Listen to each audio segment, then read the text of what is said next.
Episode number 67 की शुरुआत पिछले एपिसोड के अंत से हो रही है। अब आगे गोल्डन क्रो एनर्जी के समुद्र के साथ क्रोधित हो उठा, जिससे भूत अम्ब्रेला पर अनगिनत चेहरे ऊंचे स्वर में चिल्लाने लगे। उन्होंने लड़ने की कोशिश की, लेकिन ये बेकार था।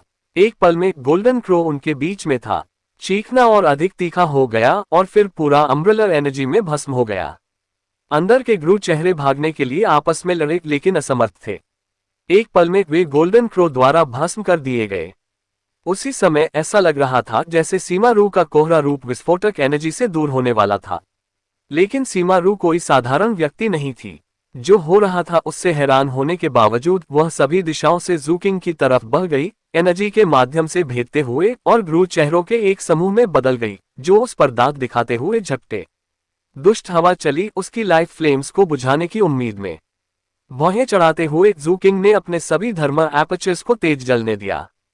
इस समय छलावे का कोई मतलब नहीं लग रहा था। 4 फ्लेम्स की युद्ध ऑरा का उपयोग करके सीमा रू को हराना मुश्किल होगा, इसलिए 90 थर्मल एपर्चर्स लाइफ में आ गए। बेशक जू किंग के थर्मल एपर्चर्स साधारण लोगों की तरह नहीं थे। उनमें से प्रत्येक में 1500 मीटर का स्पिरिट सी था। इस तरह के चौंकाने वाले स्पिरिट सीज एक भयानक धर्म फोर्स पैदा करेंगे, और उस धर्म फोर्स को अपने नियंत्रण में रखते हुए उसकी लाइफ फ्लेम्स अतुलनीय रूप से आश्चर्यजनक होंगी। जहां तक दुष्ट हवा की बात थी, यह अस्तित्व में मौजूद अनगिनत लाइफ फ्लेम्स को समाप्त कर सकती थी, लेकिन जू किंग की नहीं।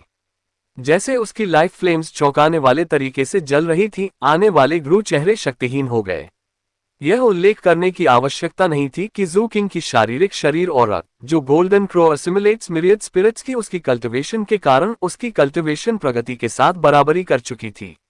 उसकी एनर्जी और खून उमड़ पड़ा, खून के रंग की लाइट को एनर्जी के समुद्र में भेजते हुए जो फैल गया। पीड़ा की कर्कश आवाजें फूट पड़ी, जैसे ग्रू चेहरे अस्तित्व से मिटा दिए गए।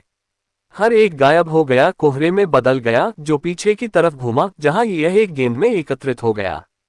फिर एक भयानक ऑरर इससे फैल गई, एक चीख के साथ।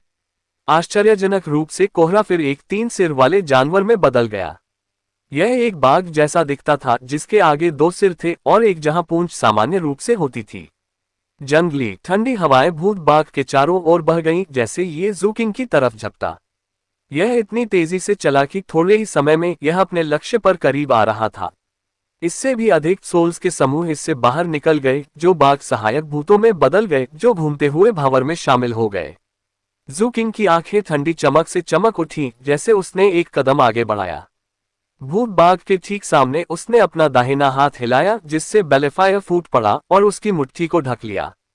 जैसे गड़गड़ाहट की आवाजें गूंज रही थीं, भूत बाघ अचानक एक तरफ चकमा दे गया, फिर अपना मुंह नाटकीय रूप से चौड़ा करके आगे झपटा, जैसे ये कुछ भी और सब कुछ डिवावर कर सकता था। जू किंग ने शांति से अपने दाहिने हाथ से एक मंत्र मुद्रा बनाई, फिर अपनी उंगली बढ़ा दी। आग उससे बाहर निकलकर एक ब्लू ग्रीन ड्रैगन बन गई, जो भूत बाघ से कहीं बड़ा था। ड्रैगन ने अपना मुंह खोला, फिर बुरी तरह से बाघ पर झपटा। एक धमाका गूंजा, जैसे बाघ एक चीख के साथ विस्फोटित हो गया। लेकिन सीमा रू कोई साधारण प्रतिद्वंद्वी नहीं थी। ब्लू ग्रीन ड्रैगन द्वारा नष्ट किए जाने के बाद बाघ एक कोहरे में ढह गया, जो फिर एक तीसरे प्रकार के ग्रू में बदल गया। यह एक पूरी तरह से काला राक्षसा जैसा दिखता था, जिसके पंख थे। बनने के बाद यह जू किंग पर चिल्लाया और उसकी तरफ दौड़ा। हालांकि एक पल बाद ऊपर बादल से अचानक एक काली बिजली का बोल्ट बाहर निकला। जैसे ये राक्षसा की तरफ तेजी से आगे बढ़ा, जमीन पर एक ब्लैक शैडो फैल गई। राक्षसा रूप में सीमा रू हैरान दिखी। वह आयन स्क्यूआ को चकमा देने में कामयाब रही और यहां तक कि ब्लैक शैडो से भी बच गई। लेकिन वह जू किंग से दूर नहीं जा सकती थी। अप्रतिरोध्य गति के साथ आगे बढ़ते हुए उसने उसके राक्षसा रूप को गले से पकड़ लिया और उसे बुरी तरह से दीवार पर पटक दिया। एक धमाका गूंजा, जैसे दीवार ढह गई। जैसे राक्षसा लड़खड़ा रहा था, जू किंग के हाथों से बेलेफायर की विशाल मात्रा बह निकली। वह पहले से ही उसे अवशोषित करना शुरू कर रहा था। असल में जैसे उसने ऐसा किया, उसका 91वां धर्म एपर्चर हिलने लगा, जैसे ये जल्द ही खुल सकता था। जैसे राक्षसा रूप में सीमा रू संघर्ष कर रही थी, जू किंग ने उसे जमीन पर पटक दिया। राक्षसा ढह गया। जैसे कोहरा फिर से फैल गया, गोल्डन क्रो ने एक चीख निकाली और उसकी तरफ चला गया, उसे डिवावर करने की उम्मीद में। लेकिन तभी कोहरा एकत्रित हो गया, एक चौथी अवस्था में बदल गया। यह एक सूजा हुआ विशालकाय था, पूरी तरह से 300 मीटर ऊंचा। यह विशाल दिखता था और अविश्वसनीय रूप से भारी, जैसे ये गोल्डन क्रो को उस पर बैठकर कुचलने की कोशिश कर रहा था। यह ऐसे प्रयास में सफल होने के योग्य नहीं था। गोल्डन क्रो की आंखें चमक उठी, जैसे यह उसे डिवावर करना शुरू कर दिया। उसी समय ज़ू किंग ने कदम बढ़ाया, उसकी आंखें चमक रही थीं, जैसे उसने सीमारू की चौथी अवस्था की तरफ देखा। राक्षसा के एक अंश को भी अवशोषित करने से उसका लगभग एक धर्म एपर्चर खुल गया था और इसलिए सीमारू उसके लिए एक कीमती ट्रेजर थी। संघर्ष कर रहे विशालकाय के पास पहुंचते ही वह बेलिफायर के साथ फट पड़ा और तुरंत उसे अवशोषित करना शुरू कर दिया। सीमारू के संघर्ष कर रहे विशालकाय रूप की आंखों में भय दिखाई दिया। जैसे गोल्डन क्रो इसे अवशोषित कर रहा था, ब्लैक शैडो आगे बढ़ा और आयन स्क्यूअर उत्साह से करीब आया। सीमारू की आंखों में एक हैरान नजर दिखाई दी और फिर बिना किसी हिचकिचाहट के उसने आत्मा विस्फोट कर दिया। एक विशाल धमाका गूंजा। चारों ओर आधा फ्लेम्स की ऑरा द्वारा समर्थित एक आत्मा विस्फोट विशाल था, जैसे ये हर जगह बह गया। जैसे विशालकाय विस्फोटित हुआ, एक काली बांह की हड्डी दिखाई दी और वायलेंट क्राइम्स डिवीजन के बाहर निकलने की तरफ चली गई। वह हड्डी सीमारू द्वारा बनाए गए क्लोन का केंद्रक थी। अब जब वह जानती थी कि ज़ू किंग वास्तव में कितना भयानक था, उसे लड़ाई जारी रखने में कोई दिलचस्पी नहीं थी। वह केवल भागना चाहती थी। उसने ऐसा करने के लिए सही समय चुना था। विस्फोट की चौंकाने वाली ऑरा किसी के लिए भी उसका पीछा करना मुश्किल बना देगी। दुर्भाग्य से उसके लिए उसने ज़ू किंग की क्षमताओं को पूरी तरह से कम करके आंका। ज़ू किंग की ब्लैक शैडो विस्फोट के नीचे चली गई और अंधाधुंध गति से उस पर करीब आ गई। उस अंतिम महत्वपूर्ण क्षण में सीमारू की काली हड्डी अंधेरी रोशनी से चमक उठी। यह महसूस करते हुए कि वह भाग नहीं सकती थी, वह अपनी जगह पर घूम गई और अपने हड्डी के रूप को बुरी तरह से ज़ू किंग के सिर की तरफ भेज दिया। जैसे वह चली, उसके चारों ओर विचित्र नर्सरी कविता गूंजी। 1-1 अपना अंगूठा तोड़ो और 2-2 तुम्हें एक पेंच से अंधा कर दूं। 3-3 खुशी से अपनी खोपड़ी फोड़ो और 4-4 अपना खून फर्श पर डालो। 5-5 तुम्हें जीवित रखो और 6-6 तुम्हें लातों से रौंद दूं। आने वाला हमला 4 फ्लेम्स के स्तर से अधिक था और जैसे ये करीब आया, ज़ू किंग की आंखें सिकुड़ गईं। यह दिखाने के किसी भी विचार को दबाते हुए कि वास्तव में उसके पास कितनी फ्लेम्स थी, उसने एक जेड पेंडेंट निकाला। वह जेड पेंडेंट नासेंट सोल रक्षा ढाल थी जो मास्टर सिक्स्थ ने उसे दी थी। उसने सीस्टार्स के साथ लड़ाई के दौरान इसे लगभग पूरी तरह से सूखा दिया था, जिससे यह तब की तुलना में बहुत कम प्रभावी थी। कोई रास्ता नहीं था कि यह एक नासेंट सोल हमले का सामना कर सकती थी, लेकिन यह अभी भी शक्तिशाली थी और इसमें थोड़ी शक्ति बची थी। सीमारू का ग्रू हमला ढाल से टकराया और यह एक पत्थर के खिलाफ फेंके गए अंडे जैसा था। बांह की हड्डी टूट गई और अंदर से एक चीख गूंजी। फिर ज़ू किंग ने आगे बढ़कर बांह को पकड़ लिया और इसे अवशोषित करने के लिए बेलिफायर को बाहर भेज दिया। विशाल सोल ऑरा हड्डी से बाहर निकली और ज़ू किंग में समा गई। बिना किसी हिचकिचाहट के उसने इसे अपने 91वें धर्म एपर्चर की तरफ दौड़ाया, जो तुरंत खुल गया। जबकि ज़ू किंग हड्डी को अवशोषित कर रहा था, गोल्डन क्रो भी इसे डिवावर कर रहा था। ब्लैक शैडो ने अपनी मदद की और ब्लैक आयन स्क्यूअर ने भी इसे छेद दिया। जंगली भेदी चीखें गूंजी। फिर हड्डी टूट गई और राख में बदल गई। इससे पहले कि ऐसा होता, ज़ू किंग अपना 92वां धर्म एपर्चर खोलने में कामयाब रहा। फिर उसने उस स्थान की तरफ देखा जहां हड्डी राख में बदल गई थी। राख नहीं हिल रही थी, लेकिन उसमें डिवाइन विल का एक टुकड़ा बचा था। डिवाइन विल ने सीमारू का एक बहुत ही धुंधला अर्धपारदर्शी संस्करण बनाया अपने सफेद गाउन में। ऐसा लग रहा था जैसे वह किसी भी क्षण अस्तित्व से बाहर हो जाएगी। जैसे उसने ज़ू किंग की तरफ देखा, वो स्पष्ट रूप से हैरान थी। तुम्हारा golden crow assimilates myriad spirits शानदार है। तुम बिल्कुल उस विवरण की तरह नहीं हो जो सेक्ट ने मुझे प्रदान किया था। तुमने यहाँ आने वाले सभी कल्टिवेटर्स को धोखा दिया और तुम्हारे पास 2 लाइफ फ्लेम्स नहीं हैं। तुम्हारे पास 3 हैं। उससे परे तुम्हारे धर्म एपर्चर्स आश्चर्यजनक हैं। वे सभी 1500 मीटर हैं। ये तुम्हारी युद्ध ऑरा को 4 फ्लेम्स स्तर पर नहीं बल्कि 5 फ्लेम्स के करीब रखता है। अगर तुम कभी 4 लाइफ फ्लेम्स जलाते हो तो तुम दूसरे मास्टर शेंगून की तरह होगे, सिवाय इसके कि तुम्हारे पास लाइफ लैंप नहीं है। तुम बहुत अधिक छलावे वाले हो। तुम 7 ब्लड आइस की इस पीढ़ी के नंबर 1 चोजन हो। सीमारू यहाँ ये सोचकर आई थी कि वह ज़ू किंग को कुचल सकती है, फिर अपने छोटे भाई को ले जा सकती है। वह कैसे कल्पना कर सकती थी कि ज़ू किंग वास्तव में कितना गहरा छलावा था। जाहिर है अगर उसने अपनी सच्ची 5 फ्लेम ऑरा का उपयोग किया होता तो वह सीमा लिंक को एक पल में कुचल सकता था। इसके बजाय उसने लोगों को गलत धारणा देने के लिए लड़ाई को लंबा खींचा। मुझे मत बताओ वह वास्तव में मेरे पीछे था। क्या उसने ये सब जानबूझकर मुझे यहाँ लुभाने के लिए किया? इसके कारण सीमा रू ने सोचा कि कैसे उसने उस पर हाथ रखते ही तुरंत उसे अवशोषित करना शुरू कर दिया था। ये सबसे अपमानजनक चीज थी जो उसने कभी अनुभव की थी और इसके कारण उसकी आंखों में किलिंग इंटेंट जलने लगी। अब मैं जानती हूं तुम वास्तव में कितने छलावे वाले हो। मेरा सच्चा रूप जल्द ही सिक्लूजन से बाहर आएगा, फिर मैं आकर तुम्हें कुचल दूंगी। जू किंग ने अपना हाथ आगे बढ़ाया और सीमा रू की डिवाइन विल इससे पहले कि वह बोलना समाप्त कर पाती कुछ भी नहीं में ढह गई। उस स्थान को देखते हुए जहां वह गायब हो गई थी उसने सोचा, तुम गलत हो। मैं 7 ब्लड आइज में नंबर 1 चोजन नहीं हूं। वो उस दयनीय स्थिति के बारे में सोचने से खुद को नहीं रोक सका जिसमें हुवैंग यीकुन 7th पीक पर जाने के बाद था। सेक्ट के बाहर के लोगों को भूल जाओ। यहां तक कि जू किंग खुद भी सोचता था कि 7th पीक के लोग छलावे में बहुत कुशल थे। कैप्टन को ही लो। हालांकि जू किंग के पास अपना बैंगनी क्रिस्टल था जो उसे पुनर्जनन की ओर देता था, कैप्टन के पास स्पष्ट रूप से अपने भीतर कोई भयानक इकाई सील थी।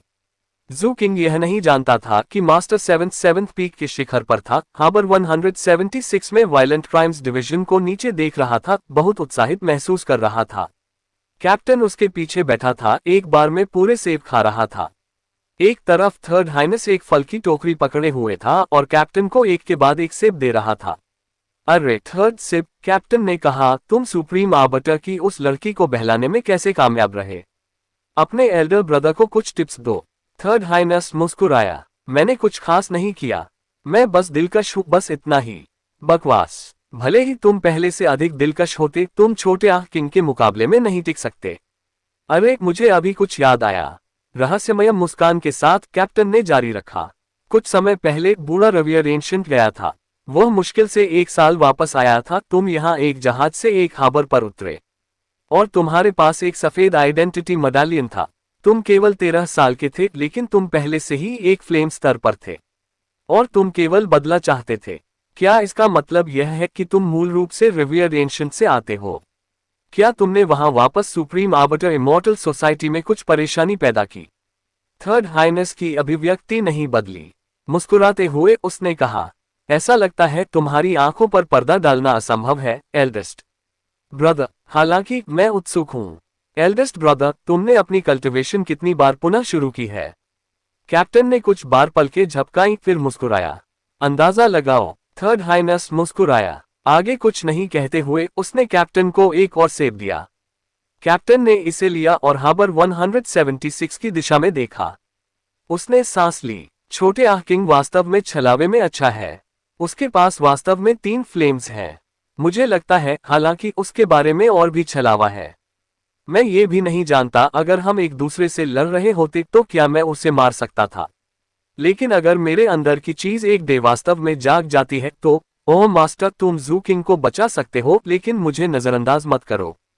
तुम्हें सबके साथ समान व्यवहार करने की आवश्यकता है। आखिर मैं तुम्हारा सबसे पसंदीदा और प्यारा अप्रेंटिस हूँ। जहां तक सेकंड हाइनेस की बात थी, वह ध्यान नहीं दे रही थी कि नीचे क्या हो रहा था। नहीं वह अपने एल्डर ब्रदर, जूनियर ब्रदर या मास्टर को सुन रही थी। वह अपनी आइडेंटिटी मेडालियन के माध्यम से संदेश भेजने पर केंद्रित थी। वह असामान्य रूप से शर्माती हुई लग रही थी। मास्टर 7th ने उस पर एक नजर डाली। ये लड़की, भाग्य वास्तव में मूर्ख का पक्ष लेता है। फिर उसने बिग सिप और थर्ड सिप की तरफ देखा। हालांकि वह उन्हें बेरहमी से डांटता था, वह वास्तव में अपने अप्रेंटिसेस पर बहुत गर्व करता था। आखिर उसने बहुत दूर दूर तक खोज करके सबसे अच्छे उम्मीदवारों का चयन किया था। केवल उनका सावधानीपूर्वक निरीक्षण करने के बाद और जो सबसे अच्छे में से सबसे अच्छे नहीं थे, उन्हें बाहर निकालने के बाद उसने सबसे अच्छे भेड़ियों के बीच भी अंतिम भेड़ियों को प्राप्त किया। उसके अप्रेंटिसेस में से प्रत्येक दूसरे पहाड़ों के हाइनेसेस से बड़े अंतर से आगे निकल सकता था। यदि वे चाहते तो उसके अप्रेंटिसेस दूसरों को किसी भी समय कुचल सकते थे। इसी तरह वह अप्रेंटिसेस की खोज करता था। वह सिर्फ किसी भी पुराने चोजन कल्टिवेटर को नहीं चाहता था। जिस बात ने उसे और भी अधिक गर्वित बनाया वह ये थी कि उसके अप्रेंटिसेस सभी उसकी परंपराओं को आगे बढ़ाने के योग्य थे। उसकी तरह वे सभी छलावे में उत्कृष्ट थे। वे कभी भी अपने गुप्त हथियारों और बड़े रहस्यों को प्रकट नहीं करेंगे। और जब दूसरे लोग सोचते थे कि उन्होंने उन्हें समझ लिया है, तो वास्तविकता ये थी कि वे सिर्फ छलावे के शिकार हो रहे थे। ये फोर्थ सिर्फ एक जन्मजात छलावा है। मुझे उसे कुछ भी सिखाने की जरूरत नहीं थी। वह अद्भुत है। एक अराजक दुनिया में जहां हर जगह खतरा है और भविष्य अनिश्चित है, छलावा होना बिल्कुल स्वाभाविक है। साथ ही हालांकि चोजन डिसाइपल्स अतीत में आम नहीं थे, अब वे हर समय पैदा हो रहे हैं। और न केवल हम मनुष्यों के बीच, अनगिनत नॉन ह्यूमन प्रजातियों के बीच भी। ये सिर्फ ये दिखाने के लिए जाता है कि एक महान युग हम पर है।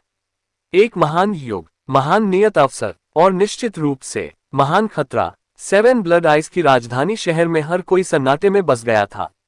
वे सांस ले रहे थे, वे वेट कर रहे थे, और उनकी आंखें तेजी से तीव्र घबराहट और खतरे से चमक रही थीं। हर कोई सोच रहा था कि हार्बर 176 में वायलेंट क्राइम्स डिवीजन के अंदर वास्तव में क्या हो रहा था। सेवन ब्लड आइज फॉर्मेशन सीमारू को कुचल नहीं सकता था, लेकिन यह असंभव बना सकता था कि कोई भी डिवीजन के अंदर देख सके। आमतौर पर केवल सेवन ब्लड आइज के उच्च स्थानीय सदस्य साथ ही एशेलॉन हाइनेसेस फॉर्मेशन के माध्यम से देख सकते थे। सिवाय इसके, मास्टर सेवंथ ने उन्हें ऐसा करने से रोक दिया। डिवीजन के अंदर घटनाओं का निरीक्षण करने में सक्षम एकमात्र लोग सेवंथ पीक से थे। इसलिए नॉन सेवंथ पीक कल्टिवेटर्स केवल ये देख सकते थे कि सीमारू अंदर जाती है। फिर ज्यादा समय बाद नहीं, अलगाव अवरोध फीका पड़ गया और सब कुछ सामान्य हो गया।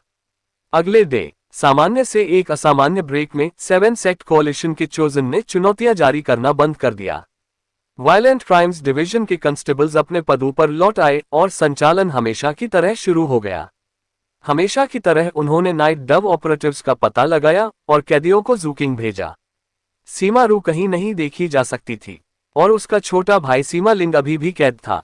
बंदरगाह में हड्डी का जहाज, जो भी शक्ति इसे एक साथ रख रही थी, उसने खो दिया था और यह कुछ भी नहीं में ढह गया।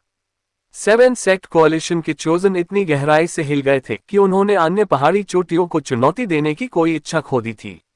क्या मतलब था? कोई फर्क नहीं पड़ता वे और कौन सी चुनौतियां जीतते थे। हार्बर 176 में वायलेंट क्राइम्स डिवीजन उनके दिलों की तरफ भेजते हुए एक तेजकील की तरह था। सीमा लिन को स्पष्ट रूप से वायलेंट क्राइम्स डिवीजन द्वारा कुचल दिया गया था। डार्क सेरेनिटी सेक्ट के हुवैंग यीकुन ने सेवंथ पीक को चैलेंज दिया था, केवल लापता होने के लिए। और लापता होने से पहले उसने सबको बताया था कि वह जूकिंग का ध्यान रखने जा रहा था। ये सब बातें जूकिंग के चारों ओर घूम रही थीं। सेवन सेक्ट कोalition के चोजन के लिए हार्बर 176 में वायलेंट क्राइम्स डिवीजन एक ड्रैगन के पूल या बाघ की मांद जितना खतरनाक था। यह अतुलनीय रूप से रहस्यमय था और साथ ही अकल्पनीय रूप से खतरनाक। सेवन सेक्ट कोalition ने उन्हें यहां आने की व्यवस्था की थी और सेवन ब्लड आइज डिसाइपल्स की आत्माओं को कुचलने के लिए व्यवस्थित रूप से चुनौतियां जारी करने के लिए। लक्ष्य ये सुनिश्चित करना था कि सेवन ब्लड आइज के सभी डिसाइपल्स गठबंधन के लिए भय और श्रद्धा महसूस करें। पहले तो आगंतुक चोजन ने बिल्कुल वैसा ही किया। उनकी निरंतर चुनौतियों ने सेवन ब्लड आइज डिसाइपल्स को उदास और सतर्क छोड़ दिया। असल में कुछ डिसाइपल्स ने आगंतुक चोजन के साथ खुद को प्रसन्न करने की कोशिश करना भी शुरू कर दिया था। लेकिन अब यहां तक कि जैसे वे चोजन स्थानीय डिसाइपल्स को डराने की कोशिश कर रहे थे, वे स्वयं वायलेंट क्राइम्स डिवीजन से डरे जा रहे थे। जूकिंग की वास्तविक युद्ध क्षमता का स्तर क्या है? सीमारू वहां गई और कभी बाहर नहीं आई। यह उसका सच्चा रूप नहीं था, लेकिन उसके पास अभी भी 4 फ्लेम युद्ध क्षमता थी। वो हम सबको उतनी ही आसानी से कुचल सकती थी जितनी आसानी से अपना हाथ घुमाना। लेकिन वह वायलेंट क्राइम्स डिवीजन में कुचल दी गई। क्या seventh peak seven blood eyes का असली केंद्रक है? बहुत बुरा है, हमारा एल्डर ब्रदर मास्टर शेंगून चला गया। सेवन सेक्ट कोalition के चोजन अपने जूतों में कांप रहे थे। उसी समय सेवन ब्लड आइज के डिसाइपल्स बहुत उत्साहित हो रहे थे कि चीजें कैसे चल रही थीं। जूकिंग और सेवंथ पीक वास्तव में अपनी खुद की लीग में थे। यह ऐसा था जैसे लाइट की एक किरण अचानक उस अंधेरे पर चमक रही थी, जिसने विभिन्न पहाड़ी चोटियों के डिसाइपल्स के दिलों को घेर लिया था।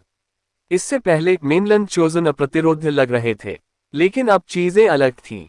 उसी समय स्थानीय डिसाइपल्स सेवंथ पीक और मास्टर सेवंथ दोनों के लिए बढ़ती श्रद्धा महसूस कर रहे थे। इससे भी अधिक अफवाहें फैलने लगी थीं कि सेवन ब्लड आइज एक बड़ा परिवर्तन से गुजर रहा था और जल्द ही एक सेक्ट लीडर प्रभारी होगा। अभी सेवन ब्लड आइज के पास पीक लॉर्ड्स थे, लेकिन सेक्ट लीडर नहीं था।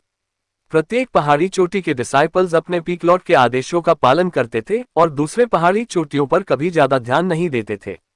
हर कोई स्वतंत्र था और केवल विशेष अवसरों पर एक साथ काम करता था। लेकिन अब सेवन सेक्ट कोalition की यात्रा एक लोहे के हथौड़े की तरह बन गई थी, जो सेवन ब्लड आइज को सभी दिशाओं से मार रही थी। इसके अलावा यात्रा ने ऐसा बना दिया जैसे मुसीबतों का एक तूफान रास्ते में था। डिसाइपल्स ने बाहर से भारी दबाव महसूस किया। हालांकि वह दबाव सेवन ब्लड आइज को कुछ अलग बना रहा लग रहा था, वर्षों से जमा हुई तलछट से छुटकारा दिला रहा था और सेक्ट को मजबूत बना रहा था। आगंतुक नॉन ह्यूमन और सेवन ब्लड आइज के सहयोगी अब इसे अपनी आंखों से देखने में सक्षम थे और यह भी देख रहे थे कि सेवन ब्लड आइज के पेट्रियार्क कितने लोकप्रिय थे। वह वास्तव में सेवन सेक्ट कोalition का उपयोग अपने स्वयं के सेक्ट को परिष्कृत और तपाने के लिए कर रहा था। सेवन सेक्ट कोalition भी इस तथ्य से अंधा नहीं था और परिणामस्वरूप उन्होंने अपने आगंतुक चोजन को और अधिक चुनौतियां जारी करने के लिए प्रोत्साहित नहीं किया। हालांकि गठबंधन द्वारा निर्देशों की एक नई श्रृंखला भेजी गई थी। नए निर्देशों के अनुसार पीक लॉर्ड व्यवस्था में समायोजन करने की आवश्यकता थी, खासकर जब सेवेंथ पीक की बात आती थी। इसके अलावा सभी पहाड़ी चोटियों के हाइनेसेस विशेष रूप से सेवेंथ पीक को सौंपे गए कर्तव्यों के लिए रिवियर्ड एंशिएंट मेनलैंड भेजा जाना था। सर ब्लड स्मेल्टर ने सुनिश्चित किया कि सभी नए निर्देश औपचारिकताओं में फंस गए। हालांकि सेवन सेक्ट कोalition बहुत आग्रही था। उन्होंने और अधिक संदेश भेजना जारी रखा जो तेजी से धमकी भरे होते गए।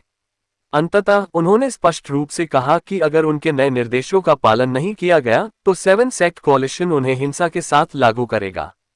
असल में गठबंधन में सबसे मजबूत समूह सोरेन क्लाउड स्वॉर्ड सेक्ट के पेट्रियार्क ने डराने वाली शक्ति के एक शानदार प्रदर्शन में अपने सेक्ट के टैबू मैजिकल ट्रेजर को सक्रिय कर दिया। जब सोरेन क्लाउड स्वॉर्ड सेक्ट ने अपने टैबू मैजिकल ट्रेजर को सक्रिय किया तो कुछ अन्य स्तों ने भी ऐसा ही किया। सेकेंड पीक के supervisory sect spirit gloom valley और सिक्स्थ पीक के supervisory sect heaven mirror treasure sect ने भी ऐसा ही किया। इस सब के अलावा और भी आदेश आए जिसमें मांग की गई कि सेवन ब्लड आइज ज़ॉम्बी की युद्ध क्षमता क्षतिपूर्ति का आधा हिस्सा सेवन सेक्ट कोalition को भेजे और युद्ध में लिए गए सभी सी आइलैंड्स पर फॉरेन अफेयर्स मिनिस्ट्री स्थापित करे। विभाग को फॉरेन अफेयर्स कहा जाता था, लेकिन यह उतना ही अच्छा था जैसे इसे सुपरविजन एंड इन्वेस्टिगेशन मिनिस्ट्री कहा जाता था। शीर्ष स्तर पर यह पेट्रियार्क की निगरानी करता था और निचले स्तर पर यह डिसाइपल्स की जांच करता था। रातों रात सेवन ब्लड आइज अचानक अत्यंत अस्थिर लग रहा था। जू किंग उस सब पर ज्यादा ध्यान नहीं दे रहा था। एक बात के लिए वह जानता था कि सेवन ब्लड आइज का नेतृत्व सभी ने एक जार में जहरीले कीड़ों की तरह शुरुआत की थी और शीर्ष तक पहुंचने के लिए एक खूनी रास्ता बनाया था। कोई रास्ता नहीं था कि वे इस तरह के संकट से निपटने में असमर्थ होंगे। इसके अलावा वह जानता था कि जब अंतर सेक्ट संबंधों की बात आती थी तो आप केवल सतह को नहीं देख सकते थे। चारों ओर तैर रही किसी भी अफवाह पर विश्वास करने के लिए बहुत कुछ दांव पर लगा था। सेवन सेक्ट कोalition भी अलग अलग हिस्सों से बना है, जू किंग ने बुदबुदाया। हाउस ऑफ ग्रू हंटर्स के साथ उसकी मुठभेड़ ने उसे यह स्पष्ट कर दिया था। जू किंग का ध्यान अधिकांशतः अपने बीटल शोध और नाइट डव के चारों ओर जाल को कसने पर था। कर्फ्यू और हाल के छापों के कारण नाइट डव के संचालन गंभीर रूप से सीमित थे। अंतिम बड़ा दमन कुछ डेज बाद नाइट के बीच में आया। सेवन ब्लड आइज में नाइट डव के 5 मुख्य मुख्यालयों की पहचान कर ली गई थी। सभी 7 वायलेंट क्राइम्स डिविजन्स के सबसे कुलीन कांस्टेबल्स सेनाओं में शामिल होंगे। 5 तेज ब्लेड बन जाएंगे जो उन 5 मुख्यालयों पर बेरहमी से हमला करेंगे। उसी समय और भी अधिक वायलेंट क्राइम्स कांस्टेबल्स कर्फ्यू लागू करने के लिए राजधानी शहर में फैल जाएंगे और किसी भी नाइट डव ऑपरेटिव्स को पकड़ेंगे जो मुख्यालयों से भागेंगे। जैसे नाइट की हवा चल रही थी, जू किंग हार्बर 176 में वायलेंट क्राइम्स डिवीजन से बाहर निकला। उसके पीछे कई हजार सेवंथ पीक कांस्टेबल्स की ब्लैक शैडो जैसी आकृतियां थीं। फिर जू किंग ने अपने आदेश जारी किए। वायलेंट क्राइम्स डिवीजन आज रात युद्ध में जाएगा, उसने कहा। उसकी आवाज गूंज रही थी, उदास और सुनसान। इसके बाद सेवन ब्लड आइज में कोई नाइट डव नहीं होगा। जी सर, हजारों कांस्टेबल्स चिल्लाए। इतना कहकर जू किंग के डेप्यूटी डायरेक्टर्स ने अपनी टीमों का नाइट में नेतृत्व किया। हवा चल रही थी और काले बादलों ने इसे चांद रहित रात बना दिया था। वायलेंट क्राइम्स डिवीजन के पास के सभी व्यवसाय बंद थे, यहां तक कि सराय जैसी जगहें जो आमतौर पर रात में खुली रहती थीं। हर कोई खतरे में दुबक गया था जैसे उन्होंने वायलेंट क्राइम्स कांस्टेबल्स की ब्लैक शैडो जैसी आकृतियों को नाइट के माध्यम से दौड़ते देखा।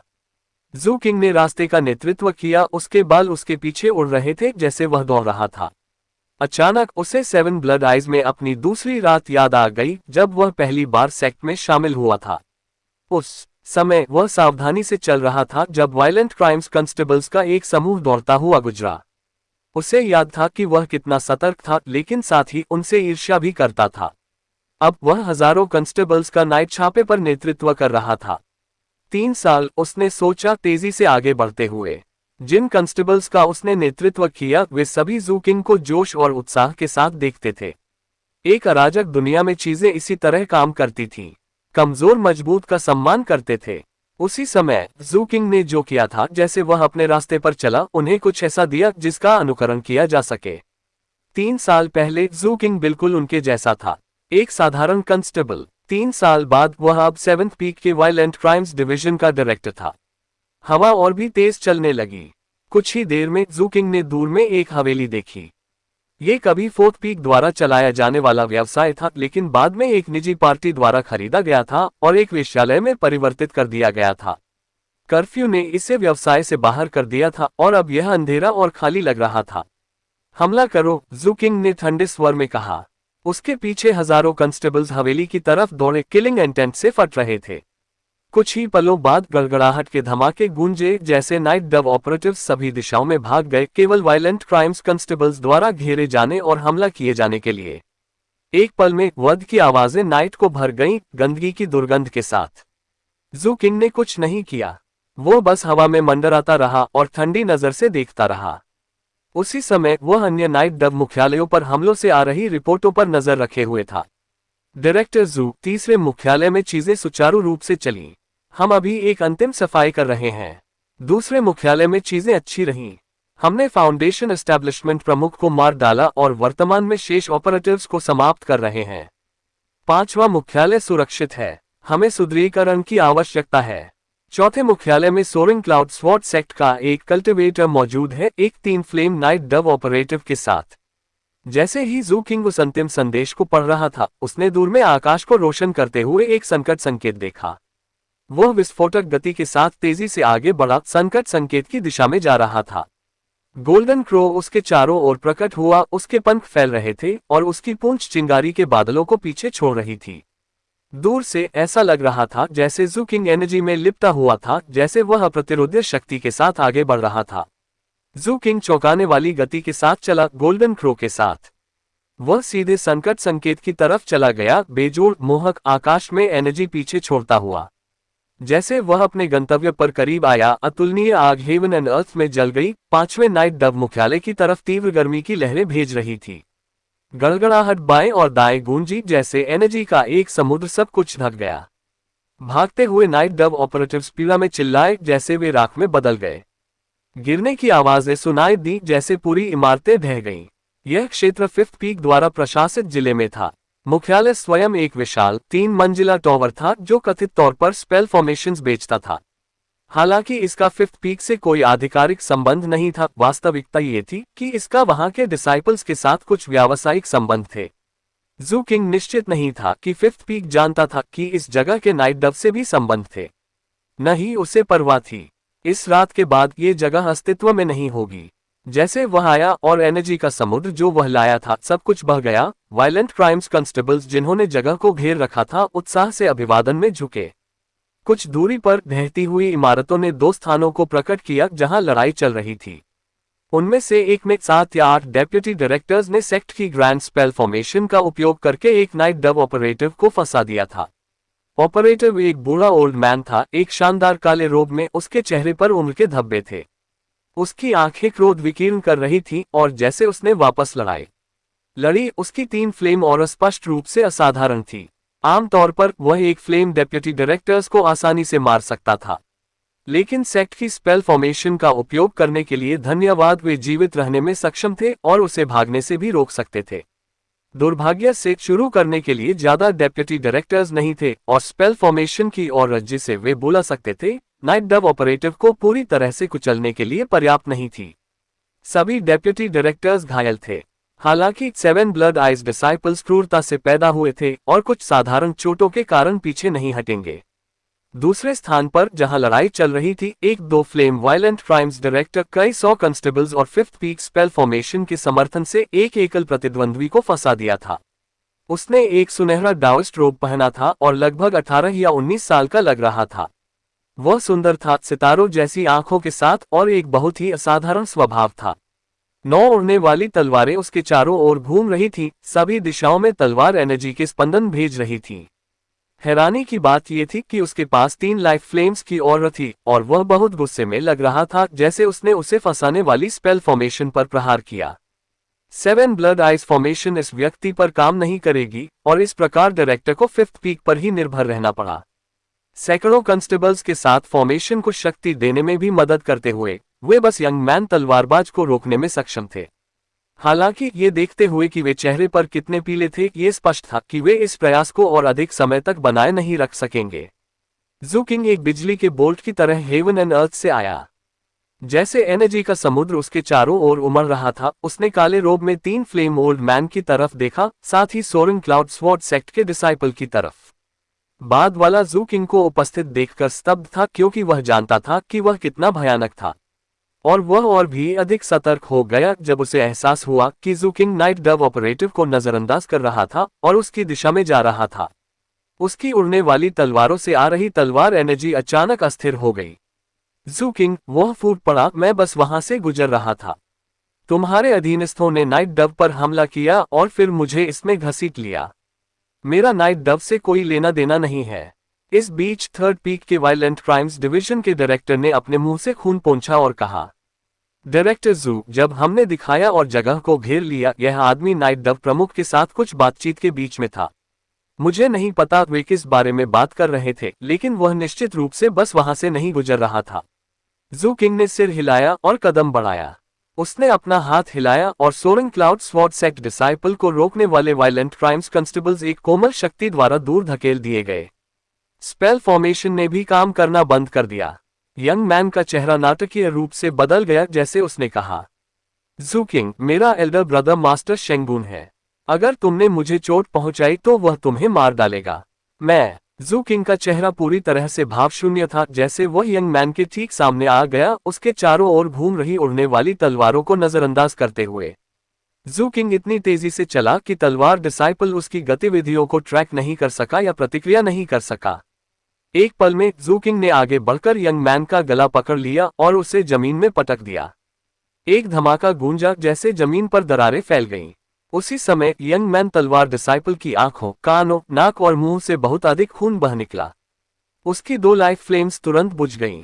अपने झटके में उसने अपनी उड़ने वाली तलवारों को नियंत्रित करने और उन्हें ज़ू किंग की तरफ भेजने की कोशिश की, लेकिन वह बहुत धीमा था। ज़ू किंग ने उसे उठाया और पीछे की तरफ फेंक दिया। यंग मैन के अंदर से चटकने की आवाजें गूंजी और उसी समय उसने एक दयनीय चीख निकाली। उसके भीतर कई हड्डियां अब टूट गई थीं और उसकी अंतिम लाइफ फ्लेम बुझ गई।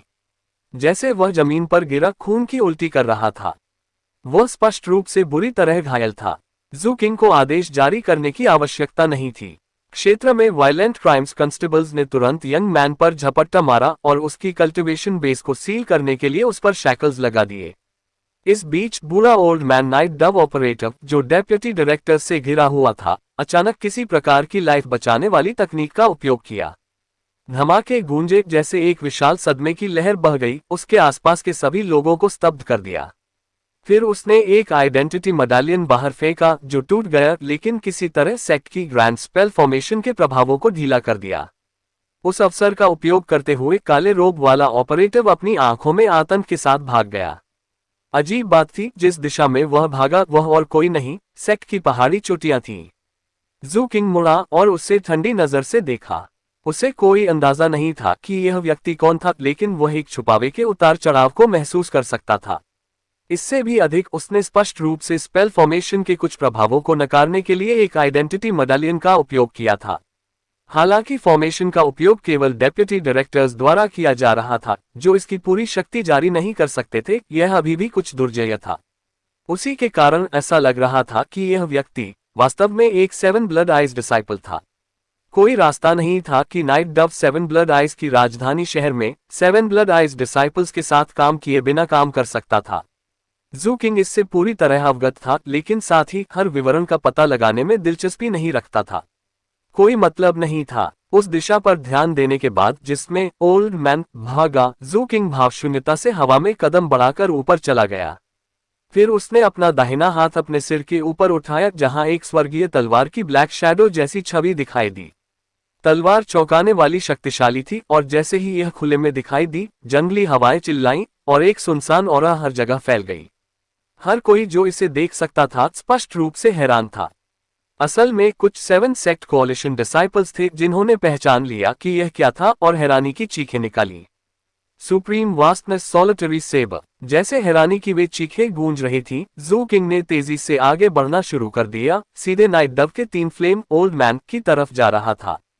तलवार से अंधाधुंध लाइट फूट पड़ी जैसे यह नीचे गिरी, इतनी अविश्वसनीय गति से चल रही थी कि यह सितारों को काट सकती थी और मून्स को तोड़ सकती थी। दूर से उस तलवार की शानदार शक्ति के कारण हेवन एंड अर्थ का गुंबद रंग बदल गया और नाइट को चमकते स्वर्गीय निकायों की चमक से भर दिया। एक एकाकी तलवार नीचे उतरी, सभी दिशाओं में सब कुछ हिला रही थी। भागता हुआ ओल्ड मैन पूरी तरह से हैरान लग रहा था, जैसे उसने अपनी लाइफ फ्लेम्स की सभी शक्ति का उपयोग किया। हालांकि उसके लिए तलवार से भागने के लिए इनमें से कोई भी पर्याप्त नहीं था। जैसे तलवार की लाइट चमक रही थी, उसकी आंखें निराशा से चमक उठी। मुझे कोई अंदाजा नहीं था तुम सुप्रीम वास्टनेस सॉलिटरी सेबर जानते थे, उसने बुदबुदाया। उसके माथे पर एक खून लाल रेखा दिखाई दी, फिर उसकी नाक और उसके होठों तक फैल गई। यह उसकी ठुड्डी के माध्यम से उसकी छाती के नीचे और फिर उसके शरीर के बाकी हिस्सों में चला गया। खून हर जगह बिखर गया जैसे वह पूरी तरह से आधा कट गया। फिर उसके 2 हिस्से गंदगी से घिरे जमीन पर गिर गए। जू किंग की कल्टीवेशन बेस के वर्तमान स्तर को देखते हुए उसका सुप्रीम वास्टनेस सॉलिटरी सेबर पहले से भी अधिक घातक था। एक प्रहार 3 फ्लेम प्रतिद्वंद्वी को मारने के लिए पर्याप्त था। जिस किसी ने भी इसे देखा वह स्तब्ध रह गया। इस बीच बहुत दूर नहीं, वायलेंट क्राइम्स कांस्टेबल्स की एक टीम थी जो सड़क पर किसी को भी रोक रही थी, यह सुनिश्चित करने के लिए कि वे भागते हुए नाइट डव ऑपरेटिव्स नहीं थे। कर्फ्यू के बावजूद अभी भी कुछ लोग थे जो विभिन्न कारणों से बाहर होने की जरूरत थी। इस समय ऐसा ही एक व्यक्ति वायलेंट क्राइम्स कांस्टेबल्स के पास खड़ा था। वह लगभग 13 या 14 साल का एक यंग मैन था और वह इतना घबराया हुआ था कि कांप रहा था। वह एक डे पहले 7 ब्लड आइज आया था और उसी डे पहले अपना मूल्यांकन पास कर चुका था और 6th पीक को सौंपा गया था। उसके पास उसकी आइडेंटिटी मेडालियन थी और यह संकेत कर रही थी कि उसे 6th पीक के वायलेंट क्राइम्स डिवीजन के साथ ड्यूटी के लिए रिपोर्ट करना था। मूल्यांकन से वापस आते समय उसे कुछ वायलेंट क्राइम्स कांस्टेबल्स ने रोक लिया और जैसे उन्होंने उसकी आइडेंटिटी मेडालियन की जांच की, उसने एक चीख सुनी और ऊपर देखा उस नाइट डव ऑपरेटिव को एक तलवार द्वारा आधा करते हुए। वह हैरान था, लेकिन साथ ही तलवार चाल ने उसे एक गहरी लालसा और एक अवर्णनीय श्रद्धा से भर दिया। उसकी आंखों में नजर देखकर कांस्टेबल्स में से एक ने अपने कंधे के ऊपर देखा और फिर कहा, वह 7th पीक के वायलेंट क्राइम्स डिवीजन के डायरेक्टर जू किंग है। वह सभी 7 blood eyes violent crimes division में शीर्ष व्यक्ति है। फिर उसने अन्य कांस्टेबल्स की तरफ हाथ हिलाया और जारी रखा, ये बच्चा हमारे साथ है। शांत हो जाओ, तुम उसे डरा दोगे। हमें नाइट डव भगोड़ों को पकड़ने पर ध्यान केंद्रित करने की आवश्यकता है। उच्च जू किंग के आदेश हैं, सूरज उगने से पहले हर आखिरी नाइट डव ऑपरेटिव को मिटा दो। जहां तक तुम्हारी बात है लड़के, अपने रास्ते पर चला जाओ। आज रात बाहर रहना सुरक्षित नहीं है। अन्य कांस्टेबल्स उत्साह से नाइट में दौड़ पड़े। इस बीच यंग मैन वहीं खड़ा रहा, धीरे धीरे अस्तित्व से बाहर हो रही स्वर्गीय तलवार को ऊपर देख रहा था। मुझे आश्चर्य है मैं कब ऐसा बनूंगा, उसने सोचा। फिर वह जल्दी से अपने रास्ते पर चला गया।